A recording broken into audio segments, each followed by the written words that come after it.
What's it like to live in a village where one small decision can determine the life or death of thousands of people? That's what happened in Iam, a tiny village that suddenly became the last line of defense against Britain's deadliest outbreak. And what's even crazier, the inhabitants know that whatever they choose will determine whether the world outside survives or sinks with them. This isn't a story of swordsmen, it's a story of silent courage, which is the most terrifying. It all started with a single package of fabric from London. No one suspected anything until the first tailor fell. Then his wife, then the next-door neighbor. The plague crept quickly, like a shadow you can't catch. Within 2 months, nearly a third of the village had fallen. Imagine hearing the death knell ring every morning and seeing the candlelight of a house that had just lost someone. People began to panic. Some wanted to run away quietly, others naively said, "It's just a disease." But the village leaders realized if one person escaped, the whole of northern England could be destroyed.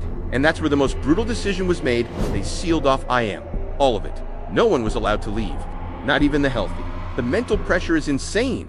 Going to bed wondering if you'll wake up tomorrow, or be the next name read out in church. During a year of isolation, Iam lost more than 250 lives out of a population of 350. Family units dwindled to just one person.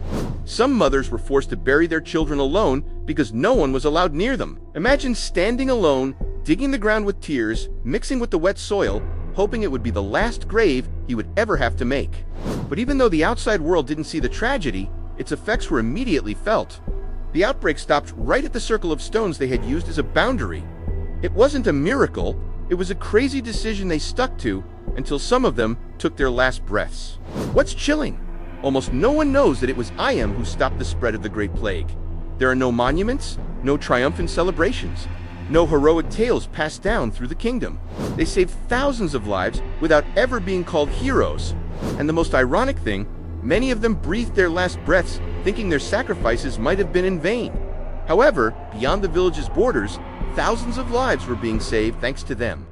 Unaware that a small village was slowly dying to save them, Iam was just a tiny dot on the map, but their silent courage changed British history forever.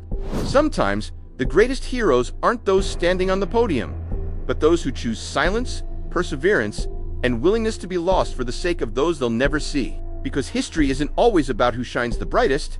Sometimes, it's about who's willing to go out to light up others. If you like dark, emotional, and suspenseful historical stories like this, don't forget to subscribe and keep watching so you don't miss out on any more stories.